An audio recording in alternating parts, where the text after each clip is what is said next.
نحمده ونصلي على رسوله الكريم اما بعد فاعوذ باللہ من الشیطان الرجیم بسم اللہ الرحمن الرحیم. آج ہم انشاءاللہ اللہ سبحانہ وتعالی کے نام السبوح کے بارے میں بات کریں گے.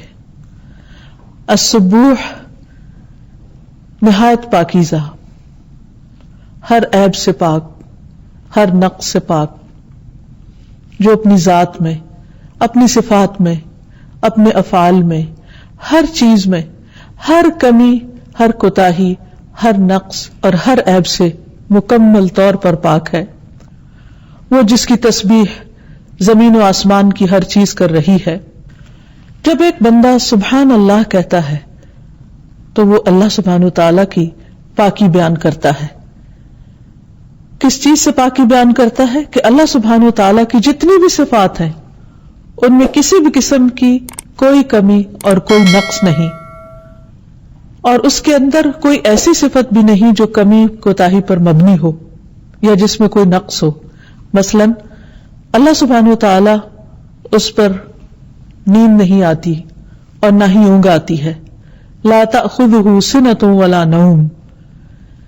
پھر اسی طرح قرآن مجید میں آتا ہے وتوکل علی الحی الذی لا یموت، اور توکل کرو، بھروسہ کرو اس زندہ ہستی پر جو کبھی نہیں مرے گی. یعنی اللہ سبحانہ وتعالی کے لیے موت ہے ہی نہیں. کل من علیہا فان، ہر چیز فنا ہونے والی ہے. وَيَبْقَى وَجْهُ رَبِّكَ ذُو الْجَلَالِ وَالْإِكْرَامِ، اور باقی رہے گا تیرے رب کا چہرہ جو جلال و اکرام والا ہے. اس لیے اللہ سبحانہ وتعالی اپنے ناموں میں، اپنی صفات میں، اپنی ذات میں، اپنے کمالات میں ہر طرح کے عیب اور نقص اور کمی سے مکمل طور پر پاک ہے. رسول اللہ صلی اللہ علیہ وسلم اللہ تعالیٰ کا یہ نام اپنے رکوع اور سجود میں لیا کرتے تھے. آپ کی تسبیحات میں یہ تسبیح شامل تھی جسے صحیح مسلم نے ذکر کیا ہے، سبوح قدوس رب الملائکۃ والروح. سبوح، قدوس، بہت پاکیزہ، نہایت پاکیزہ، ہر عیب سے پاک، جو رب ہے تمام ملائکہ کا اور روح کا، جبریل امین کا. پھر یہ ہے کہ اللہ سبحانہ تعالیٰ کا یہ ذاتی اور صفاتی نام ہے، یعنی سبوح، جو اس کی ذات پر بھی دلالت کرتا ہے اور اس کی صفات پر بھی. اللہ سبحانہ تعالیٰ فرماتے فسبحان الذی بیدہ ملکوت کل شیء وإلیہ ترجعون. سو پاک ہے وہ کہ اسی کے ہاتھ میں ہے ہر چیز کی مکمل بادشاہت اور اسی کی طرف تم لوٹائے جاؤ گے. ایک اور جگہ پر فرمایا فسبحان اللہ حین تمسون وحین تصبحون. بس اللہ کی تسبیح ہے جب تم شام کرو اور جب تم صبح کرتے ہو. پھر اللہ سبحانہ وتعالی بندوں کے لیے بیان کیے گئے اوصاف سے بھی پاک ہے. یعنی اللہ تعالیٰ نے اپنے آپ کو منزہ اور پاک بیان کیا ہے ان صفات سے جو بندے اس کے لیے بیان کرتے ہیں. اللہ تعالیٰ فرماتے ہیں سبحان ربک رب العزت عما یصفون وسلام علی المرسلین. پاک ہے تیرا رب، عزت کا رب، ان باتوں سے جو وہ بیان کرتے ہیں. یعنی بعض اوقات بندے جب اللہ سبحانہ تعالیٰ کے بارے میں بات کرتے ہیں یا اس کے بارے میں گمان رکھتے ہیں جو اس کی ذات کو زیبا نہیں، تو اللہ سبحانہ وتعالی اس سے بھی ابو ہے، مبرہ ہے، پاک ہے. یعنی بندے اپنی عقل کی کوتاہی کی وجہ سے، کم ناسمجھی کی وجہ سے، کم فہمی کی وجہ سے بعض اوقات اللہ سبحانہ وتعالی کا مقام پہچانتے نہیں، اس لیے اس کے بارے میں اظہار خیال کرتے وقت بھی احتیاط نہیں برتتے. بعض اوقات دوسروں کو اس جیسا بتانے لگتے ہیں، بعض اوقات دوسروں کو اس سے آگے رکھ لیتے ہیں، بعض اوقات اسے کسی چیز سے تشبیہ دینے لگتے ہیں. تو اللہ سبحانہ وتعالی ان تمام چیزوں سے پاک ہے اور بندوں کی باتوں اور بندوں کے وہ وصف جو کوتاہی پر مبنی ہے ان سب سے بھی پاک ہے. یعنی اس کی ذات کو کوئی بھی چیز نقصان نہیں دیتی. اور سلامتی ہو انبیاء پر، رسولوں پر. اسی طرح اللہ سبحانہ وتعالی ان تمام ہستیوں کی شراکت سے بھی پاک ہے جن کو لوگ اس کا شریک قرار دیتے ہیں. ارشاد باری تعالی ہے وَقَالُوا اتَّخَذَ اللَّهُ وَلَدًا سُبْحَانَهُ بَل لَّهُ مَا فِي السَّمَاوَاتِ وَالْأَرْضِ كُلٌّ لَّهُ قَانِتُونَ. اور انہوں نے کہا کہ اللہ نے کوئی اولاد بنا رکھی ہے، پاک ہے، بلکہ اسی کا ہے جو کچھ آسمانوں اور زمین میں ہے. یعنی اللہ سبحانہ تعالیٰ کو کسی بیٹے کی، بیوی کی ضرورت ہی نہیں ہے، اسے کسی سہارے کی ضرورت ہی نہیں ہے. اس لیے لوگوں کا یہ کہنا بھی اس کی شان کے لائق نہیں، کیونکہ وہ ان سب سے بالا و بلند، اعلیٰ و ارفع ہے، اور اسے کسی کی ضرورت بھی کیوں ہو، اس لیے کہ زمین و آسمان میں جو کچھ ہے سب اسی کا ہے اور سب اس کے آگے جھکا ہوا ہے، اس کا فرما بردار ہے. ایک اور جگہ پر فرمایا سبحان رب السماوات والارض رب العرش عما یصفون، پاک ہے آسمانوں اور زمین کا رب جو عرش کا رب ہے ان سب باتوں سے جو وہ بیان کرتے ہیں. پھر یہ کہ یہ اللہ سبحانہ تعالیٰ کی جو پاکی بیان کرنا ہے، جو اس کی تسبیح بیان کرنا ہے، یہ زمین و آسمان کی ہر چیز بیان کر رہی ہے. کوئی بھی مخلوق اس سے بالا نہیں. یعنی اللہ سبحانہ تعالیٰ کے لیے ایسی پاکیزگی ہے، ایسی بڑائی ہے، ایسی بلندی ہے کہ جس کا اقرار کائنات کی ہر چیز کرتی ہے. قرآن مجید میں آتا ہے تسبح لہ السماوات السبع، ساتوں آسمان اس کی تسبیح بیان کر رہے ہیں.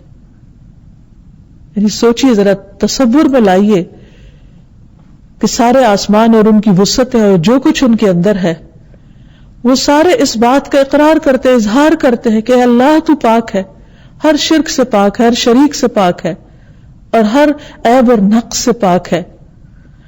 عام طور پر آپ دیکھیے کہ دنیا میں اگر کسی کو کوئی اقتدار یا طاقت ملتی ہے یا کوئی نعمت ملتی ہے تو بعض اوقات وہیں پر کرپشن بھی زیادہ آ جاتی ہے.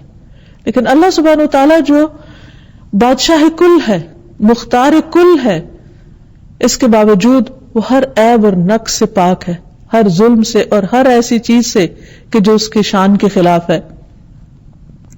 تو اسی لیے سب سے پہلے بڑی چیزوں کا ذکر کیا گیا کہ ساتوں آسمان اس کی تسبیح میں لگے ہوئے ہیں. والارض، اور زمین بھی اس کی تسبیح کر رہی ہے. کبھی ہم نے سوچا کہ جس زمین پر ہم چلتے ہیں، اٹھتے ہیں، بیٹھتے ہیں، اپنے کام کاج کرتے ہیں، اس میں فصلیں اگاتے ہیں، اس پہ عمارتیں بناتے ہیں، یہ زمین اللہ کی پاکی بیان کرتی ہے. وَمَنْ فِيهِنَّ، اور جو ان کے اندر ہے، یعنی زمین کے اندر کی مخلوق یا آسمانوں کے اندر کی، وہ سب بھی اللہ کی تسبیح بیان کرتی ہے. اور پھر فرمایا وَإِن مِّن شَيْءٍ إِلَّا يُسَبِّحُ بِحَمْدِهِ وَلَكِن لَّا تَفْقَهُونَ تَسْبِيحَهُمْ، اور کوئی چیز ایسی نہیں جو اس کی تسبیح بیان نہ کر رہی ہو، لیکن تم ان کی تسبیح کو نہیں سمجھتے. یعنی ہر چیز اپنے اپنے انداز میں اللہ سبحانہ تعالیٰ کی پاکی بیان کر رہی ہے، لیکن یہ انسان کی کم علمی ہے کہ وہ ان چیزوں کی تسبیح کو نہیں سمجھتا اور خود تسبیح کرنے سے غافل رہتا ہے. انہ کان حلیما غفورا، بے شک وہ بردبار ہے، بہت بخشش فرمانے والا ہے. کہ اگر کوئی اس کی تسبیح، جس کو اللہ نے اختیار دیا یا جس کے پاس کچھ آزادی ہے، یعنی ہم جیسے انسان، اگر وہ بیان نہیں کرتے بلکہ اس کے برعکس اللہ سبحانہ وتعالیٰ کی شان میں کمی کی باتیں کرتے ہیں، تو اللہ سبحانہ وتعالیٰ کو اس سے کوئی نقصان نہیں، اور وہ بندوں کی ان گستاخیوں کو معاف بھی کرتا چلا جاتا ہے. وہ بہت زیادہ بخشش فرمانے والا ہے. ایک اور جگہ پر فرمایا سورۃ النور میں الم ترا، کیا تم نے دیکھا نہیں، غور نہیں کیا، سوچا نہیں، ان اللہ، کہ اللہ سبحانہ وتعالیٰ یسبح لہ من فی السماوات والارض، زمین و آسمان کی ہر چیز اس کی تسبیح کر رہی ہے.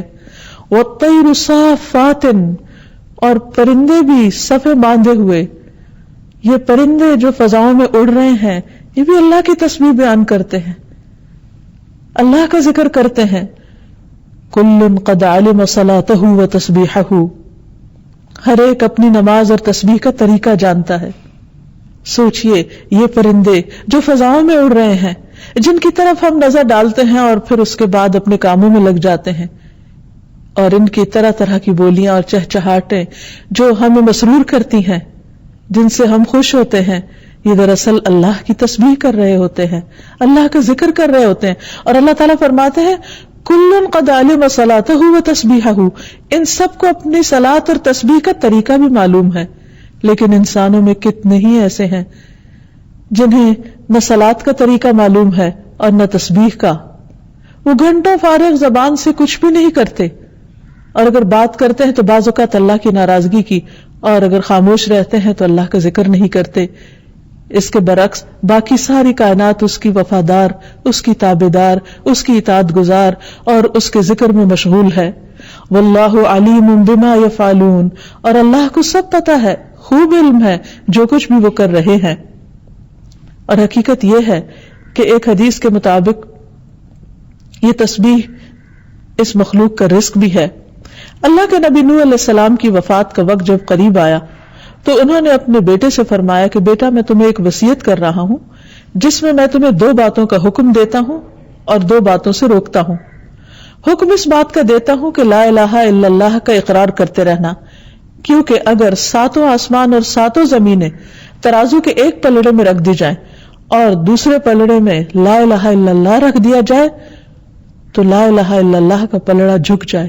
یعنی یہ اتنا وزنی کلام ہے، اس لیے کثرت سے اس کا ذکر کرتے رہنا. اور دوسرے سبحان اللہ و بحمدہ کا ذکر کرتے رہنا. یہ ہر چیز کی نماز ہے، اس کے ذریعے مخلوق کو رزق ملتا ہے. اور میں تمہیں 2 چیزوں سے منع کرتا ہوں، اور وہ ہے شرک اور تکبر.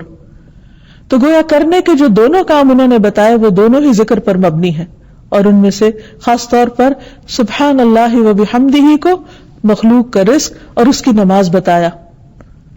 سوچئے کہ ساری مخلوق اللہ کی عبادت گزار ہے. جب بندے اللہ کی عبادت نہیں کرتے تو اللہ سبحانہ وتعالیٰ کو بندوں کی پھر کیا پرواہ. جب ہر چیز اس کی وفادار ہے اور ہم بے وفائی کریں تو یہ سب کچھ ہمارا وفادار کیسے ہو سکتا ہے؟ یہ سب کچھ ہمارے حق میں پھر کہاں سے گواہی دے سکتا ہے؟ اس لیے ہمارے لیے بھی عزت کا مقام اسی میں ہے کہ ہم سب سے بڑھ کر اللہ کی یاد میں زندگی بسر کرنے والے ہوں. انسان جب اس تسبیح کے ذریعے اللہ سبحانہ وتعالیٰ کو پکارتا ہے تو اللہ تعالیٰ اس کی مشکلات بھی آسان کرتے ہیں.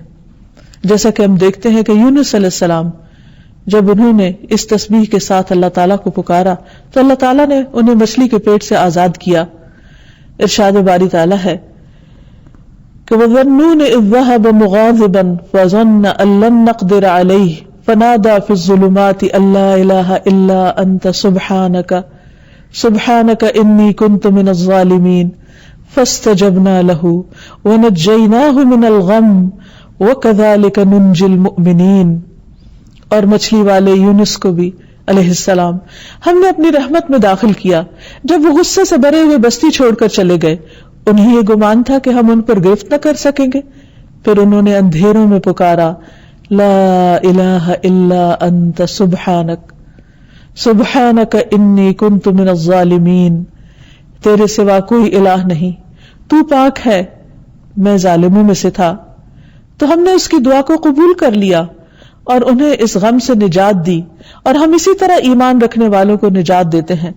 نبی صلی اللہ علیہ وسلم نے فرمایا لم يدع فيها رجل مسلم في شيء قط الا استجاب الله له، کہ کسی بندے نے کبھی اس دعا کے ساتھ اللہ کو نہیں پکارا مگر یہ کہ اللہ سبحانہ وتعالیٰ نے اس کی دعا کو قبول کر لیا، یعنی اس کو اس کے غم سے نجات دی. تو اس میں بھی ایک طرف اللہ سبحانہ وتعالیٰ کی وحدانیت کا ذکر ہے اور دوسری طرف اللہ سبحانہ وتعالیٰ کی پاکی بیان کی گئی.